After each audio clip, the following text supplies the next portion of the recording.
Hello दोस्तों, मैं हूं गौरव और आज मैं बात करने वाला हूं राइट टू इंफॉर्मेशन एक्ट 2005 के बारे में। तो ये जो है आपका यूजीसी नेट का लाइब्रेरी एंड इंफॉर्मेशन साइंस का यूनिट 1 जो है उसका चैप्टर 9 होगा। तो यूनिट 1 में आता है। तो चलिए शुरू करते हैं। तो पहले राइट टू इंफॉर्मेशन है क्या। देखो, जैसे आपका फॉर्म्स ऑफ गवर्नमेंट होता है जिसमें आप मान लो कि डेमोक्रेसी आया, ऑटोक्रेसी आया, फिर जैसे कम्युनिज्म आया, है ना। तो ये सब अरिस्टोक्रेसी हुआ। तो ये सब जैसे फॉर्म्स ऑफ गवर्नमेंट्स हुआ। फिर तो इसी में जैसे कैपिटलिज्म आ जाता है, सोशलिज्म आ जाता है। ये सब अगर देखा जाए तो ये सब पॉलिसीज होती है कि कैसे आपको इकोनॉमी चलाना है। तो देखो, अब जैसे हमारा डेमोक्रेसी है जी, प्यारा सुंदर भारत में डेमोक्रेसी है। अब तो डेमोक्रेसी में आपका जो है सो सब चीज़ का अकाउंटेबिलिटी होता है। ठीक है जी। अगर गवर्नमेंट जो है सो आपसे टैक्स वसूल रही है तो उसके बाद वो अकाउंटेबल है आपको बताने की कि वहाँ टैक्स जो है कहाँ कहाँ स्पेंड हो रहा है। ठीक है जी, स्पेंड हो रहा है कहाँ कहाँ। तो अब स्पेंड हो रहा है तो उसमें जो है उसके लिए बजट होता है। लेकिन ऐसे आपको लगे कि और हमें इंटरनली जानना है कि जितने भी गवर्नमेंट डिपार्टमेंट्स हैं, एजेंसीज है, ये सब का जो है कुछ कुछ जो डॉक्यूमेंट्स है वो हमें अगर जानना है कि सही खर्च हो रहा है, नहीं खर्च हो रहा है, कोई जो पॉलिसी है उसका जो है सो क्या आउटकम हुआ। तो ऐसे बहुत सारे जो है आम पब्लिक, नॉर्मल पर्सन या सिटीजन कह लो, तो उसको उठ सकते हैं कि किसो उसको जानने की तमन्ना हो सकती है कि सो मुझे जैसे मान लो कि फॉरेस्ट डिपार्टमेंट हुआ। तो फॉरेस्ट डिपार्टमेंट में अब मान लो कि आपको जानना है कि आपके एरिया में जो है सो फॉरेस्ट में क्या डेवलपमेंट हुआ है ना। तो उसको आप कैसे जान सकते हो। आप सीधे तो आप जैसे डिपार्टमेंट में जाके पूछोगे तो कोई नहीं बताएगा। तो इसके लिए एक जो है डेमोक्रेसी को और स्ट्रेंथन करने के लिए आप जैसे अन्ना हजारे का प्रोटेस्ट देखे होगे, ये भी इसी सब चीज़ से रिलेटेड था। तो वैसे ही डेमोक्रेसी को और स्ट्रेंथन करने के लिए जो है आपका राइट टू इंफॉर्मेशन एक्ट लाया गया था, जिसमें आपके पास अधिकार है कि आप जो है इंफॉर्मेशन मांग सकते हैं गवर्नमेंट से। ठीक है जी।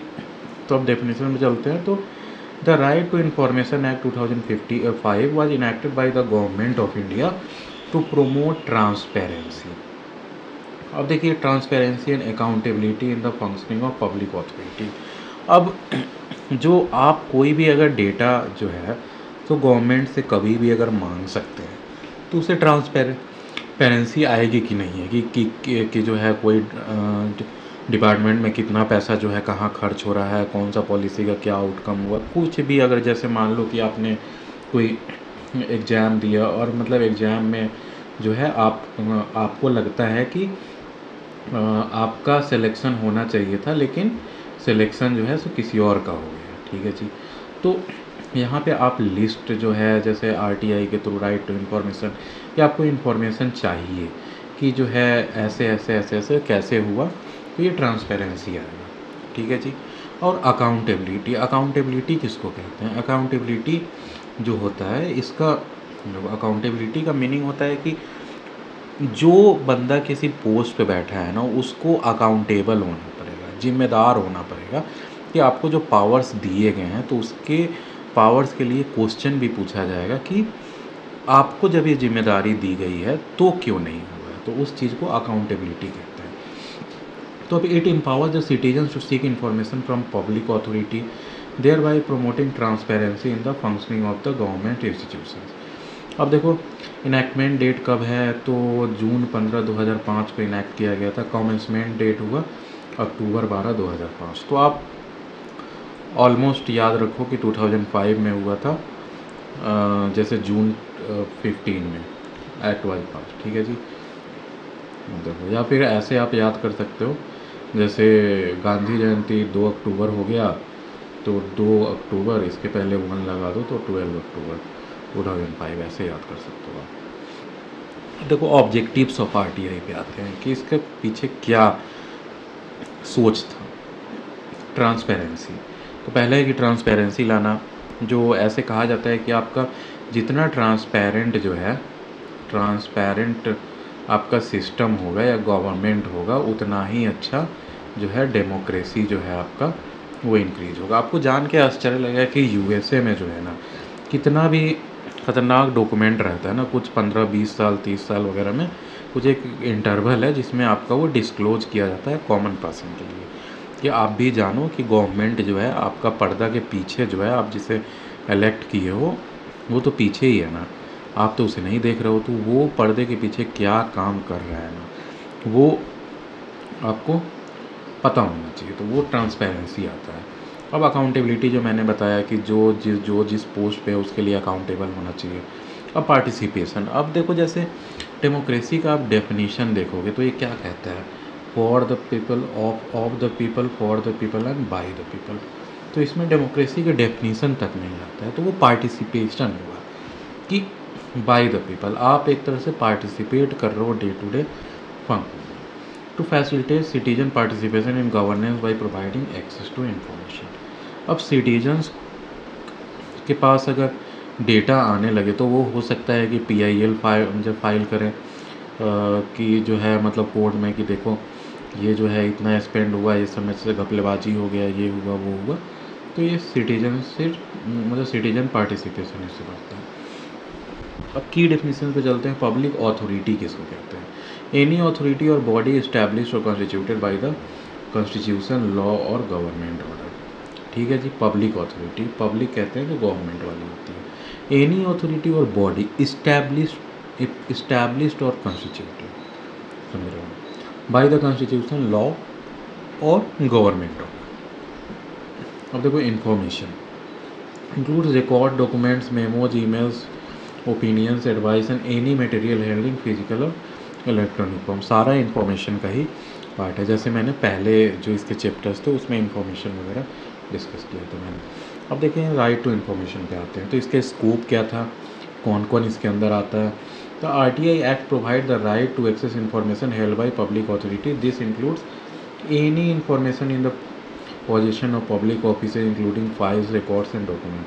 देखो एनी इन्फॉर्मेशन लिखा हुआ है, लेकिन जैसे एनी इन्फॉर्मेशन, लेकिन इसमें जो है आपका जो भी अगर मान लो कि डिफेंस से रिलेटेड है, जिससे आपका सिक्योरिटी जो है, सिक्योरिटी ऑफ इंडिया पे जो है इशू आ सकती है, या फिर मानिए कि किसी और देश के साथ हमारा जैसे रिलेशन है, मान लो कि इंडिया और चाइना का है, तो ये बॉर्डर डिस्प्यूट जैसे चल रहा है, तो वो बॉर्डर डिस्प्यूट में हम ये नहीं RTI लगा के कह सकते हैं कि आपकी पुराने मीटिंग में क्या बात हुई। तो वो गवर्नमेंट पे डिपेंड करता है कि सिक्योरिटी हो गया, इंटरनेशनल रिलेशन, ऐसे ऐसे तर्ज पे आपको कुछ इन्फॉर्मेशन नहीं भी दिया जा सकता। तो एक्सक्लूजन्स क्या क्या होता है, information related to national security, जैसा मैंने बताया, sovereignty and certain other sensitive matters are exempt from disclosure. ठीक है जी।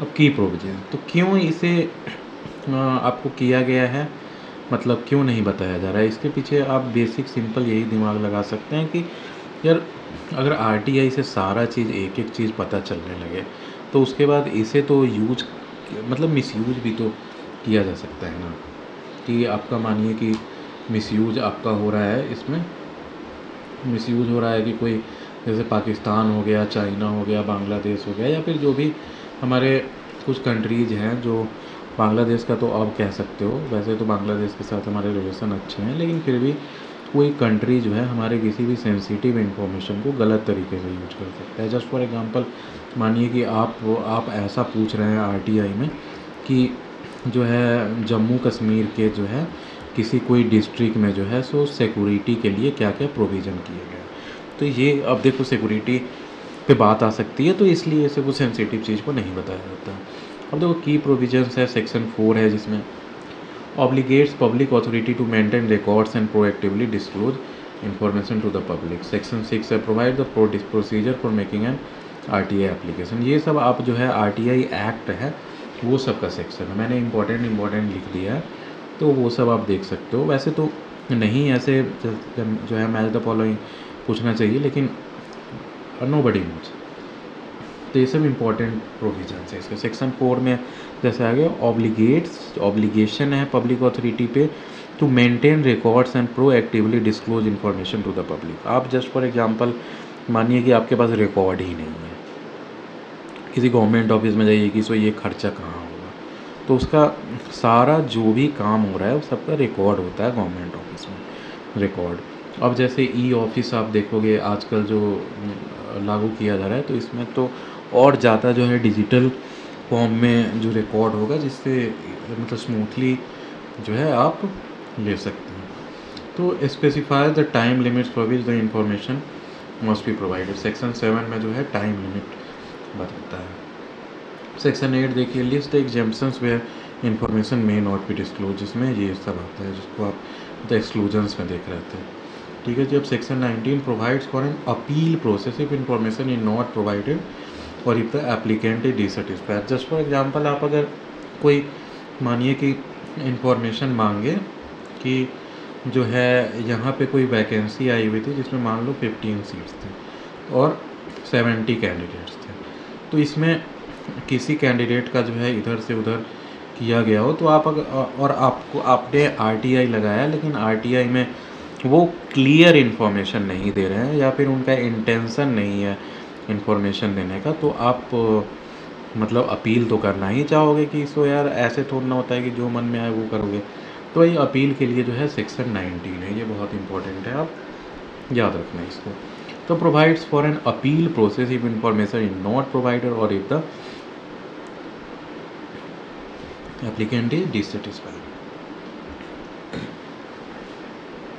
अब चलते हैं procedure for filing an RTI application. क्या प्रोसीजर है इसका? Application submission. An application can be made in writing और इलेक्ट्रॉनिकली। आप उसका फॉर्म लेके भी कर सकते हो जाके, या फिर इलेक्ट्रॉनिकली जैसे भरा जाता है आरटीआई के वेबसाइट से, तो वैसे भर सकते हो। To the public information officer, PIO कहते हैं, ये आप याद रखना। पब्लिक इंफॉर्मेशन ऑफिसर जो है वो हर एक डिपार्टमेंट में होता है, तो वो आरटीआई उनके पास फाइल किया जाता है of the relevant public authority.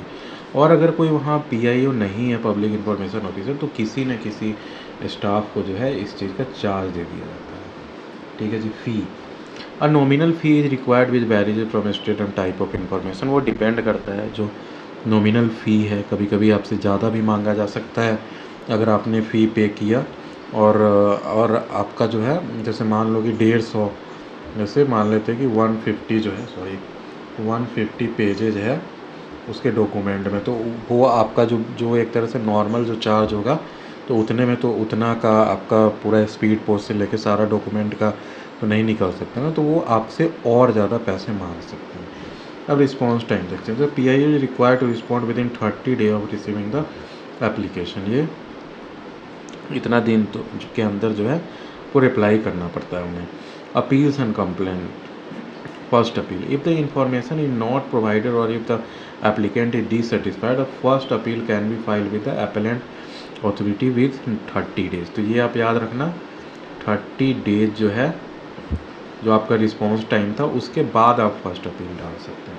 अब देखो second appeal, if the first appeal is not satisfactorily addressed, a second appeal can be made to the central और स्टेट इंफॉर्मेशन कमीशन।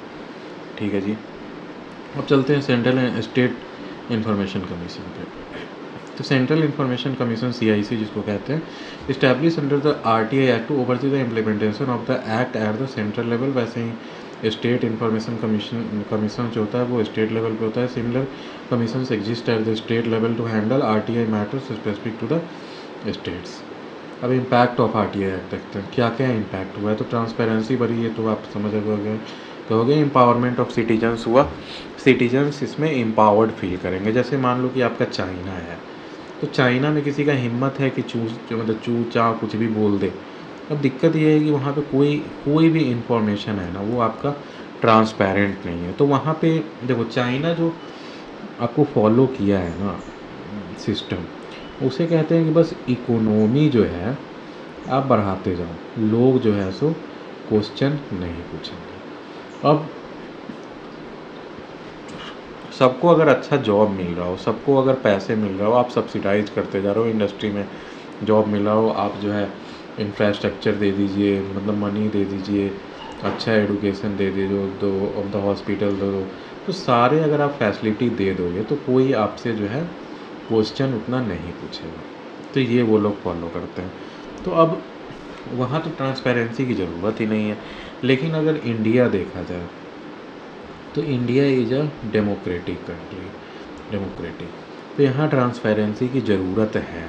नहीं तो कोई भी डेमोक्रेसी से जो है ना नॉन डेमोक्रेसी की तरफ जाने में जो है ना ज़्यादा टाइम नहीं लगता है। आप बांग्लादेश का भी एग्जांपल देख सकते हो कि कब कितनी अच्छी डेमोक्रेसी थी, एकाएक वहाँ पे स्टूडेंट प्रोटेस्ट के नाम पे क्या क्या हुआ और सरकार गिरा दी गई। तो वो ट्रांसपेरेंसी ज़रूरी है कि लोग का जो है ट्रस्ट बना रहे गवर्नमेंट में और डेमोक्रेसी में।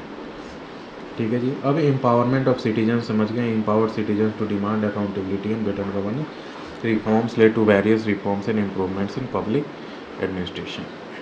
अब देखो IT act 2000, introduction to IT act. तो आईटी समझ रहे हो आप, जिसको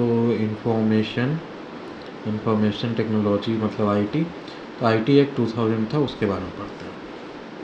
Introduction to IT Act. The Information Technology Act 2000 was enacted to provide legal framework for electronic transaction, digital signatures, and to address cyber crimes and electronic commerce. It aims to promote the growth of e-commerce and digital transaction in India. देखो IT act में बहुत सारी चीज़ आ जाते हैं, जिसमें electronic transaction, जिसमें आप जिसको कह सकते हो, मान लो यूपीआई हो गया, आरटीजीएस था, नेफ्ट था, तो ये सब इलेक्ट्रॉनिक ट्रांजेक्शन्स का हुआ। डिजिटल सिग्नेचर्स में आप देखे होंगे, जैसे आजकल जो है डिजिटल सिग्नेचर आप कर सकते हो किसी भी डॉक्यूमेंट में, तो वो आधार के थ्रू होता है। तो आपका नीचे जो है डॉक्यूमेंट के नीचे यहाँ पे साइन हो जाता है और ये आधार से आपका जो है वेरीफाई होता है। डिजी लॉकर वगैरह पे भी ये सब होता है। तो ये सारा आईटी एक्ट पास हुआ, उसके बाद जो है ये सब, तो वो गवर्नमेंट पॉलिसीज जो है ना बनाती है जिससे लोगों को ईजी हो, ईजी लाइफ के लिए। ठीक है जी। अब ईजी लाइफ के लिए तो एक जैसे आईटी एक्ट आ गया, तो उसके बाद तुम्हें जो है लिबरल किया जाता है, कुछ लिबरल जैसे एक तरह से गवर्नेंस कह सकते हो कि वो सब क्षेत्र में जो है आपका जो है गवर्नमेंट ऐसी पॉलिसीज बनाएगी कि कंपनी जो है सो उठ सके और उस क्षेत्र में जो है ना आपको डायरेक्शन देती है गवर्नमेंट। तो एक बार आईटी एक्ट आया तो उसके बाद तरह से डायरेक्शन मिल गया कि जैसे मानो कि आईटी एक्ट आने के बाद, मैं ऐसा कह नहीं रहा हूँ कि हुआ होगा, just for example import duty है जैसे कंप्यूटर्स पे, उसके पार्ट्स पे, ये सब अगर डिक्रीज किया गया तो अपने आप कंप्यूटर ज़्यादा यूज होंगे हर एक जगह सोसाइटी में। तो ये सब जो है में होता है। अब डिजिटल सिग्नेचर बता दिया, एड्रेस साइबर क्राइम्स आप देख ही रहे हो कितना ज़्यादा हो रहा है, और इलेक्ट्रॉनिक कॉमर्स जैसे अमेजन फ्लिपकार्ट वगैरह हो जाता है। देखो enactment date, it was enacted on October 17, 2000। Commencement date हो गया अक्टूबर 17, 2000, दोनों एक ही दिन था। ऑब्जेक्टिव्स ऑफ आईटी एक्ट क्या है? Legal recognition, to provide legal recognition to electronic records and digital signature. तो देखो डिजिटल सिग्नेचर को जो है ना लीगली एक तरह से नहीं माना जाता था। अगर आपका डिजिटल किसी डॉक्यूमेंट जैसे मान लो और एक जगह से दूसरी जगह भेज रहे हो, तो नॉर्मल जो हाथ से कुछ सिग्नेचर किया जाता है उसी का वैल्यू है, जबकि डिजिटल सिग्नेचर का कोई वैल्यू नहीं है। तो इसके लिए सोच रहे हो आपको जितना भी डॉक्यूमेंट होगा, आपको इंश्योरेंस से लेके आपको बैंक का डॉक्यूमेंट से लेके सारा डॉक्यूमेंट आपको जो है क्या एक तरह से मतलब पेन एंड पेपर टाइप में ही करना पड़ेगा ना, तभी तो नीचे जो है एक तरह से पेन से साइन किया होगा। तो वही डिजिटल सिग्नेचर का जो कंसेप्ट है वो आपको अलाउ कर दिया गया, लीगली रिकॉग्नाइज वैसे डॉक्यूमेंट होगा। ठीक है जी। अब और मतलब इलेक्ट्रॉनिक्स रिकॉर्ड करिए। अब regulation to regulate cyber crimes और electronic commerce, obviously promote the growth of e commerce and digital transactions. ठीक है जी। की डेफिनेशन देखते हैं, इलेक्ट्रॉनिक रिकॉर्ड्स किसको कहते हैं। देखो ये सब जो है मैच द फॉलोइंग वगैरह में आता है, या फिर आपका only one and correct is 1 2 3 is correct, ऐसे करके जो होता है। तो ये सब में जो है ना ये सब जो आपका डेफिनेशंस है वो जानना इम्पॉर्टेंट हो जाता है। इलेक्ट्रॉनिक रिकॉर्ड्स हो गया, data text image sound and information in electronic form 0 और 1 जो होता है। डिजिटल सिग्नेचर हो गया, electronic signature use to authenticate the identity of the sender और साइनर। साइबर क्राइम तो पता ही है, क्राइम यूजिंग कंप्यूटर्स होता है इंटरनेट की प्रोविज़न देख लेते हैं। सेक्शन 3 है legal recognition of electronic record. Section 4 हो गया legal recognition of digital signatures. ठीक है जी। अब सेक्शन 43 हो गया penalties and compensation for damage to computer. Section 66 हो गया penalties for computer related offences. 69 हो गया power to issue direction to the for interception और मॉनिटरिंग ऑफ इलेक्ट्रॉनिक कम्युनिकेशन। ये आप याद रखना, ये बहुत इम्पोर्टेंट है कि आपका अगर कॉल रिकॉर्ड अगर करना है तो उसके लिए सेक्शन जो है 69 है। तो इसके अंदर जो है गवर्नमेंट अप्रूवल देती है कि हाँ आप इसका जो है कॉल रिकॉर्ड कर सकते हो या कम्युनिकेशन जो है आप सुन सकते हो। Electronic records and digital signature क्या है? इलेक्ट्रॉनिक रिकॉर्ड्स देख लो। The act provides electronic records are legally recognised as valid and enforceable at traditional paper document, दोनों बराबर कर दिया गया। डिजिटल सिग्नेचर तो पता ही हो गया, ऑथेंटिसिटी ऑफ गुड्स के। साइबर क्राइम एंड ऑफेंसेज हो जिसमें हैकिंग आता है, unauthorize access to computer system और डेटा, आइडेंटिटी थेफ्ट, ये सब मैच द फॉलोइंग में आता है। आइडेंटिटी थेफ्ट किसको कहते हैं? Stealing someone personal information for fraudulent purposes. जैसे आप देखोगे कि कितना बार न्यूज होता है कि कोई जैसे एक्स कंपनी है तो इसमें से जो है 300 मिलियन लोगों के जो है क्रेडिट कार्ड डेटा चले गए हैं, या फिर नेम डेट ऑफ बर्थ का मतलब डेटा चोरी हो गया, ये सब जो आता है आइडेंटिटी थेफ्ट। साइबर टेररिज्म हो गया using the internet to cause harm to individuals और नेशनल सिक्योरिटी। अब adjudication and cyber appellate tribunal. Tribunal पता है जैसे कोर्ट होता है वैसा ही ट्रिब्यूनल होता है। साइबर पता ही आपको है। तो देखो एडजुडिकेशन क्या है? The act provide for the appointment of adjudicating officer to resolve dispute related to cyber crimes and electronic transaction. तो ये आईटी एक्ट में आता है। Amendment to the IT act है 2008 में हुआ है, 2011 में हुआ है। क्या चेंज किया गया 2008 में? Introduce provisions for cyber crimes and electronic commerce including new definition and penalty. तो देखो जैसे जैसे इंडिया या कोई भी देश है वो डेवलप होते जाता है तो वैसे वैसे आपको चैलेंजेस जो है ना वो इंक्रीज होते जाते हैं। जस्ट फॉर एग्जांपल मैं बता रहा हूँ कि कुछ टाइम पहले जब इंडिया में सोशल को मतलब जैसे ई कॉमर्स में फ्लिपकार्ट था और अमेजन था, तो ये सब का भी आपने देखा होगा कि मतलब ऐसा हुआ था कि फ्लिपकार्ट के 1-2 या 3-4 सेलर थे, वही मतलब मोस्टली 70 to 80% सेल कर रहे थे। अमेजन में भी ऐसा ही हुआ था, क्लाउड रिटेल या कुछ नाम था उनका। तो ये सब के लिए जैसे जैसे चैलेंजेज आते जाते हैं वैसे वैसे जो है गवर्नमेंट जो है सो पॉलिसी चेंजेस लाती रहती है। ठीक है जी। अब जैसे नया आया है, अब जैसे क्विक कॉमर्स आ रहा है। क्विक कॉमर्स में जैसे आपका ब्लिंकिट वगैरह हो गया, फिर जैसे स्विगी जोमेटो, मतलब सबका मतलब क्विक कॉमर्स धीरे धीरे आ रही है जा रहा है जो कि तुरंत आपको सामान पहुंचाता है। तो अब इसमें भी फ्यूचर में जो है कुछ ना कुछ डिफ़िकल्टी आएगी, तो वैसे ही हो सकता है कि नया मतलब अमेंडमेंट किया जाएगा।